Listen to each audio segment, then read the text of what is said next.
Where in the world are you watching from? Drop your country in the comments. Before we dive into this heartwarming story, hit subscribe so you'll never miss the most courageous dog tales we share every day. You've seen the headlines, the viral videos, the hero dogs saving lives. But what if I told you that behind one of the most incredible rescues in history lies a secret so shocking it could unravel everything you thought you knew about loyalty and sacrifice? This isn't just a story about a dog, it's about a hidden conspiracy, a fight for a child's life and a hero with 4 paws who saw a truth no human could. This is the tale of Maverick the canine who uncovered a secret empire. The storm didn't just break. It declared war on the coast of Maine. Just a few hours earlier, it was a postcard-perfect day. But now, a monstrous tempest tore through the sea, turning the tranquil bay into a churning black abyss. On board the Coast Guard patrol boat, hope was fading as fast as the radio signals. Their sonar was a useless block of metal, blinded by the storm's fury. The captain gave the order to pull back, but a single powerful voice refused to surrender. It was the howl of a Labrador named Maverick. His handler, Officer Sarah Jenkins, watched him pace the deck, a frantic blur of brown fur and raw urgency. He wasn't barking in panic. He was howling with a purpose that felt almost human. His eyes, usually gentle and soulful, now burned with an unyielding fire. "He knows," she muttered to no one in particular. "He knows there's someone out there." Sarah was a cop. She believed in rules, data, and logic. Yet as she looked at Maverick, she knew the rulebook had failed. With a single fateful decision that went against every protocol she'd ever learned, she unclipped his harness. And he didn't hesitate. Maverick launched himself into the churning black water, a blur of brown fur against the foam. The crew watched stunned as he cut through the waves with an almost supernatural speed. They couldn't see anything through the torrential rain, but Maverick was swimming with a single-minded intensity. He wasn't following a scent trail or a standard grid. He was following a silent, unheard signal, an instinct deeper than anything they could comprehend. After what felt like an eternity, Maverick reached a small, barely floating section of the fishing boat's cabin, bobbing precariously in the waves. He pushed his snout inside a small opening, and what he found was the very definition of a miracle. Tucked inside was a tiny bundled shape. It was a baby barely a year old, wrapped in a blanket and strapped into a tiny life vest. The child was unconscious limp, but Maverick felt a faint flutter, a warmth that the sea hadn't yet washed away. He gently gripped the blanket, not with force, but with an almost human gentleness. He turned back toward the Coast Guard boat, paddling with all his might, a tiny, precious life in tow. The crew watched in disbelief as the dog broke the surface, pulling the infant to safety. A cheer erupted from the boat as they pulled the baby aboard, the air filled with a sense of wonder and relief. But Sarah felt a cold knot in her stomach. As she wrapped the tiny girl in a thermal blanket, she noticed something that didn't make sense. A small personalized tag on the life vest. Not a standard brand, but a custom-made one with a strange number, P7. This wasn't a random accident. This was a setup. The storm was just the cover. The truth, whatever it was buried deeper than the ocean floor. Sarah knew it in her bones, and Maverick, dripping wet and exhausted at her feet, knew it too. This wasn't just a rescue, it was the first step in a much bigger, more dangerous journey. A journey that would lead them to a conspiracy that no one could have ever imagined. The world saw a hero. The Coast Guard saw a miracle, but Officer Sarah Jenkins saw a question. As the news crews descended on the pier, hailing Maverick as a national hero, and the tiny infant savior Sarah couldn't shake the cold, logical unease in her gut. She was a cop, and cops are trained to see what's out of place, and everything about this rescue felt wrong. The baby, whom the nurses had nicknamed Lily, was fighting for her life at the hospital. But she was fighting. She had survived a tempest that should have swallowed a full-grown boat. Sarah stood by her crib, watching the small chest rise and fall, and she knew. This child wasn't a victim of a random accident. She was a survivor of something far more sinister. The first clue was the life vest. When the forensics team brought it back, the lab tech pointed out a detail no one else had noticed. It wasn't a standard off-the-shelf life vest. It was a custom-made tag with the cryptic inscription, P7. Why go to the trouble? Sarah wondered aloud, holding the tiny vest. Why not just use a normal one? Her partner, Detective Ben Carter, who was big on facts and small on theories, just shrugged. Probably a personalized gift. People love their personalized stuff. But Maverick didn't agree. As Sarah laid the life vest out on her desk, the Labrador stiffened. He sniffed the fabric, his ears perked, and let out a low growl. It wasn't a growl of aggression, but of deep-seated recognition. It was as if he knew this vest and the secret it carried. Ignoring Ben's skepticism, Sarah decided to follow the tag. She traced the material back to a small private medical supply company in a neighboring state called Innovate Solutions. The name sounded sterile, almost too clean. When she and Maverick drove out there, the building itself looked like something out of a sci-fi movie. Pristine glass and sterile steel, surrounded by a perfectly manicured lawn. The receptionist, a young woman with a nervous twitch in her eye, insisted they had no records of a P7. That's strange, Sarah said, her voice dropping. Because our evidence suggests otherwise. Suddenly, Maverick, who had been resting quietly by Sarah's feet, tensed up. He began to growl a deep, guttural sound that vibrated through the floor. He wasn't looking at the receptionist. He was staring at a sealed, unmarked door in the back of the lobby. He whined, pawing at the door as if he could feel something trapped behind it. The receptionist's face went pale. He can't go back there, she stammered. That's a restricted area. Sarah didn't need any more proof. She pulled out her official warrant, her eyes fixed on the receptionist. I need to see your manifests and your shipping logs. All of them. Under pressure, the receptionist finally handed over a digital file. And what Sarah found made her blood run cold.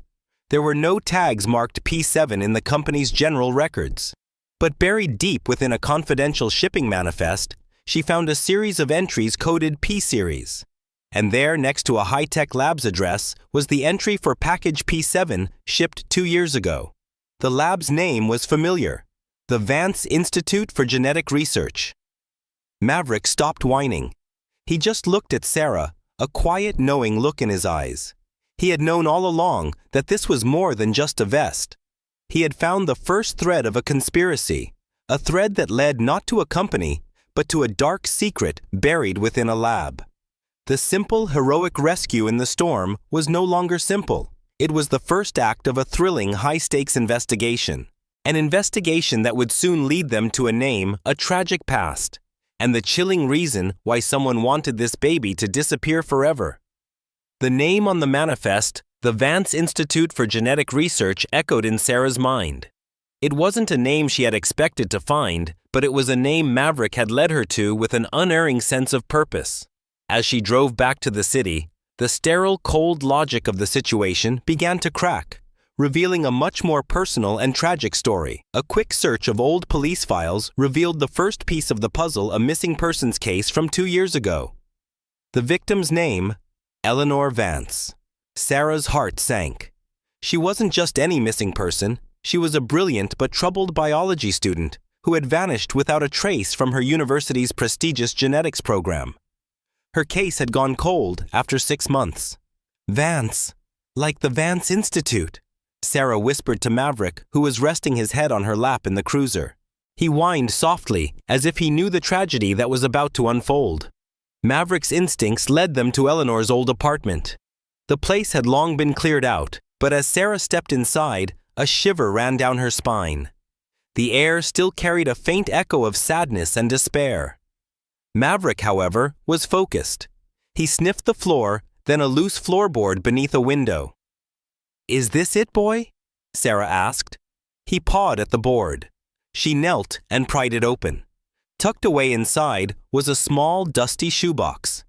It was a time capsule of a life cut short. Inside, Sarah found a faded sketchbook filled with detailed drawings of genetic sequences along with a locket and a few crumpled photos. In the locket was a picture of a young, hopeful-looking Eleanor standing next to an older man in a lab coat. The other side of the locket held a picture that made Sarah's breath catch in her throat, a tiny baby's foot. The pieces began to fit together with a chilling, sickening certainty. The man in the photo was Dr. Alan Cross, a brilliant but disgraced geneticist who had been Eleanor's mentor. He was fired from the university for conducting unethical and dangerous experiments. Eleanor, his most promising student, and possibly his partner, disappeared at the same time. The cryptic phrase in her sketchbook, The Heritage Project, was no random doodle. It was the name of a clandestine human trial. Lily wasn't just a survivor. She was the product of a forbidden experiment. Sarah's hand trembled as she held the locket. Dr. Cross, a man obsessed with improving humanity, had been working on a secret project, and Eleanor was a key part of it. Lily was a product of his dangerous vision, a child born not of love, but of science gone horribly wrong. This wasn't just a rescue. It was the first chapter of a story about a twisted obsession and the innocent lives caught in its wake. Maverick let out a soft whine, nuzzling his head into Sarah's hand.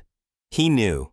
He had known since the first moment he saw that life vest with its chilling P7 tag. The simple rescue on the ocean had just become the most terrifying case of Sarah's career.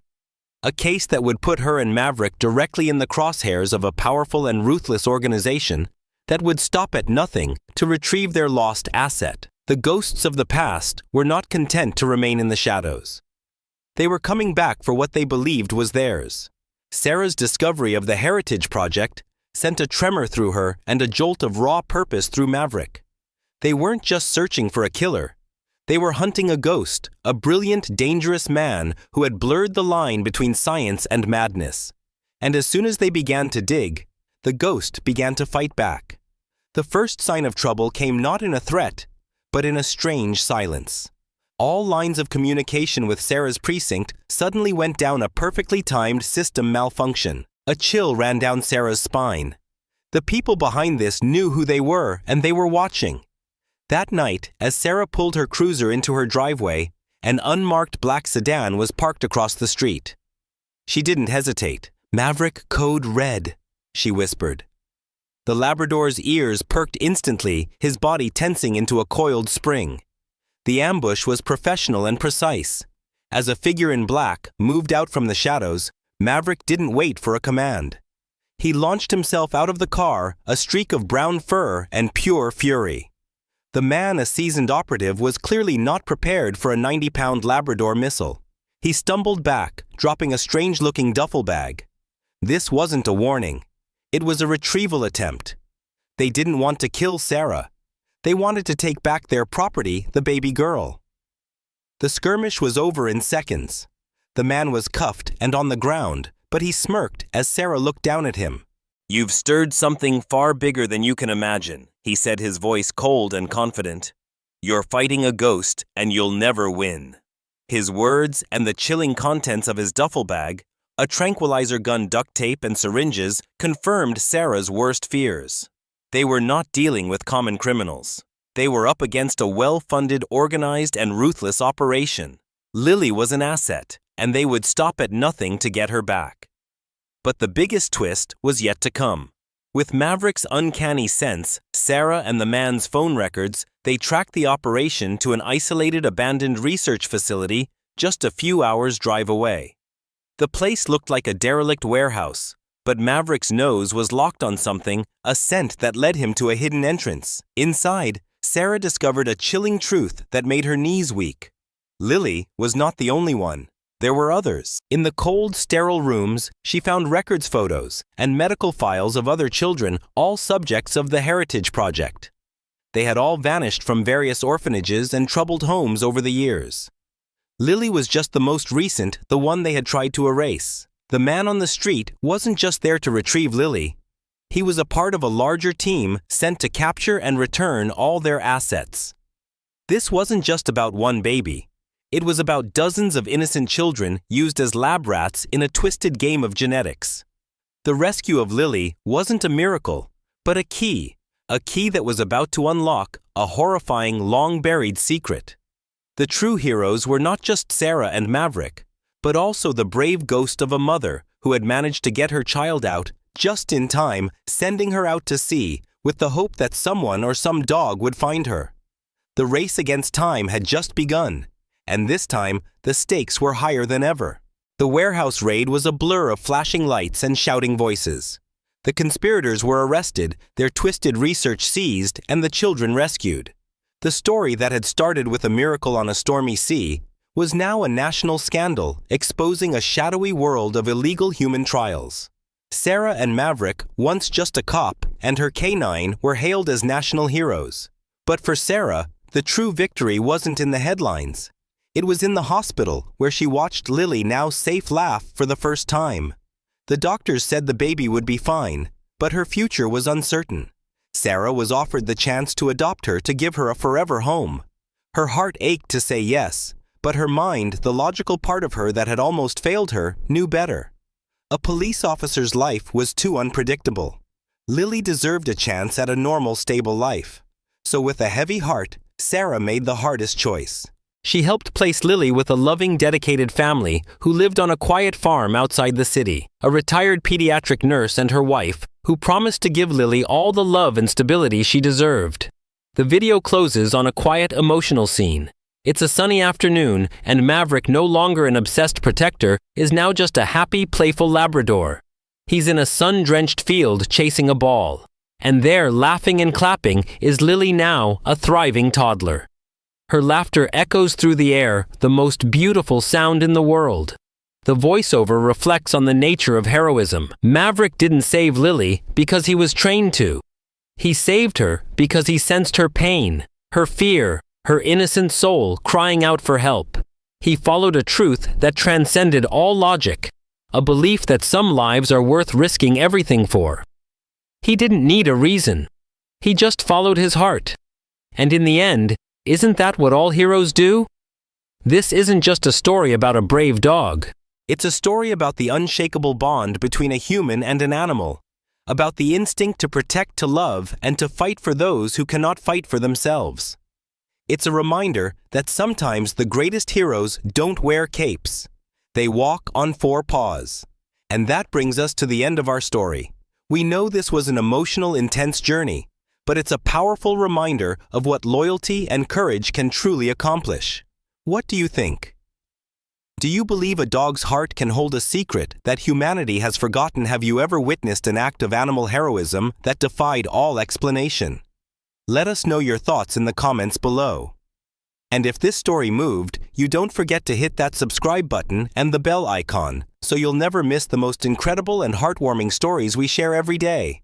We'll see you in the next one.